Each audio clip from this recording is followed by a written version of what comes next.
Happy Balintong. Balintong ni Unya ron. Hey, mag-apil-apil ka. Gawas dire. Ay. For today's video, meron tayong bibilhin and that is for tomorrow mga boss. Bibili tayo ng kaunting gift para sa minamahal natin. Kasi nga bukas ay Valentine's Day. And ever since naman, nagbibigay talaga tayo ng flowers and chocolates asawa natin.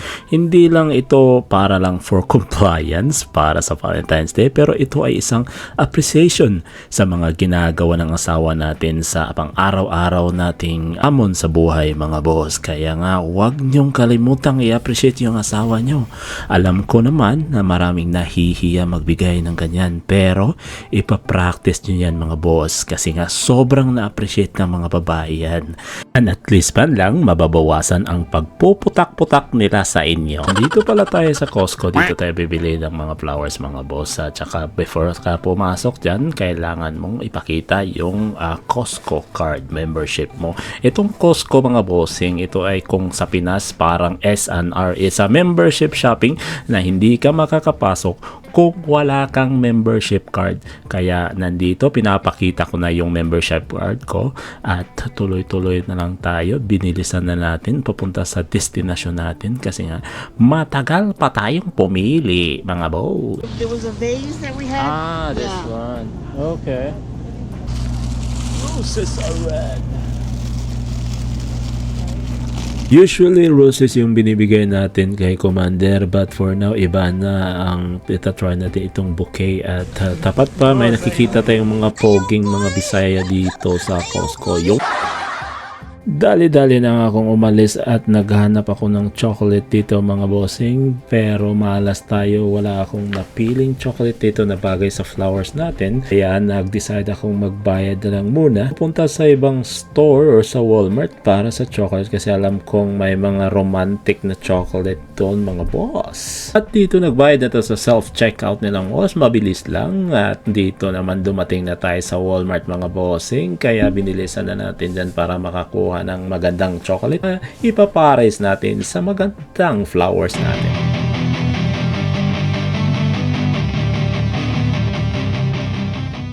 Ayun, nakita na yung hinahanap natin na may pa-heart-heart pang nalalaman na diretso na tayo magbayad sa self-checkout ulit mga boss. Papakita ko lang, self-checkout, usong-uso self-checkout dito para tipid sa manpower, tipid sa labor mga boss. Hey! At dali-dali na nga tayong umuwi dyan mga boss kasi nagpaplano tayo na mamayang gabi, isusurprise natin si wifey. Kaso uminit ang ulo niya, pero huwag mag-alala, papalamigin natin yan mga boss. Pagka uwi ng bahay, isusurprise pa rin natin siya sa cake at chocolate natin kasi akala niya wala tayong ibibigay.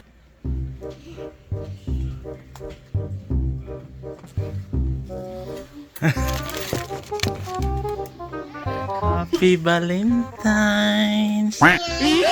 Happy Balintong. Balintong ni Unya ron. Hey, mag-apil-apil ka. Gawas dire. Ano? Thank you. Thank you. Sayang, chocolate.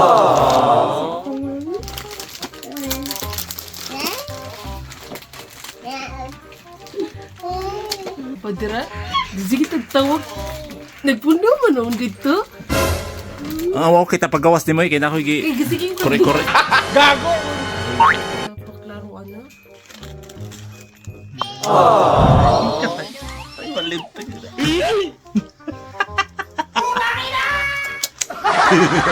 Happy Valentine's. Valentine's na mas Pinas yun. Ano siya pang kay?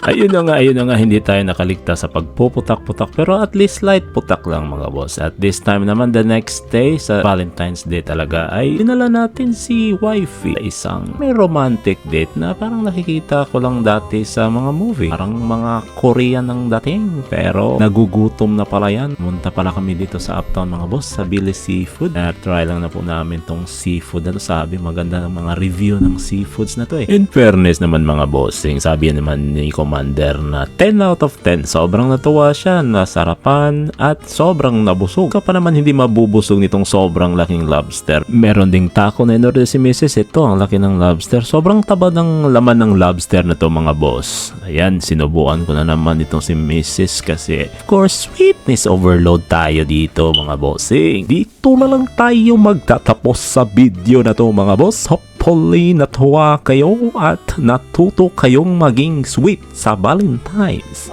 para mabawas-bawasan ang pagpuputak-putak ng mga commander natin.